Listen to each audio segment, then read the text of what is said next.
All right, over the years, our 4 Investigates team has told you a lot about William Gardner.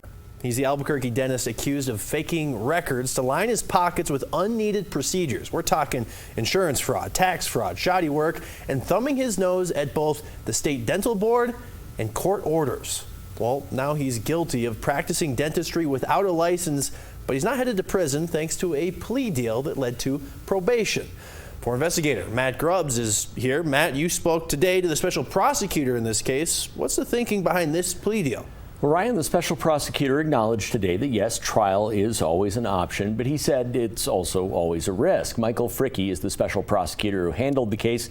Here's what he told us. He's with the Office of Superintendent of Insurance. Quote, trial results are always uncertain. With a plea, the state has what is effectively a conviction. Now, William Gardner has refused to plead guilty to tax fraud and now to practicing dentistry without a license. He entered a plea of what's called no contest to both those things. But in the eyes of the law, it's the same thing as guilty. And that guilty mark will keep him from getting a New Mexico dental license. And we checked around today. We really don't know of any other state that would give him a license with a felony, let alone 4, on his record, Ryan.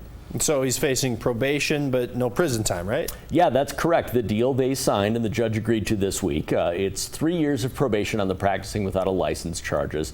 The deal also included an admission that he has already violated probation for tax fraud charges. So if he follows suit and violates probation again, and the state can prove it, he faces getting tossed into jail or prison for whatever's left of those 3 years, and then another 2 potentially because he's now considered a habitual offender. Okay, high stakes, but the state's done with him for now. Is there still a potential problem with the feds? You reported that DEA was looking into him when he prescribed medication without a license? That is their accusation, and that case is moving along slowly and with the usual twists for this case.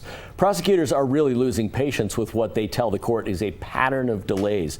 The U.S. attorney told the court just yesterday that Gardner showed up to a question and answer session, sort of a deposition, in his case under the influence of a painkiller and a muscle relaxer.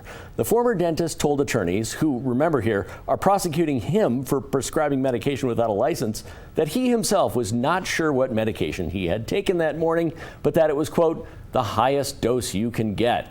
After about an hour, prosecutors cut off the interview, and now they've asked a judge to sanction Gardner, forcing him to pay for the wasted time, court reporting, and that sort of thing. So while it is pretty hard, Ryan, to predict what is going to happen next, I can guarantee that we will be covering something in this case before too long. Yeah, the next twist, you'll be there. Matt Grubbs, thank you.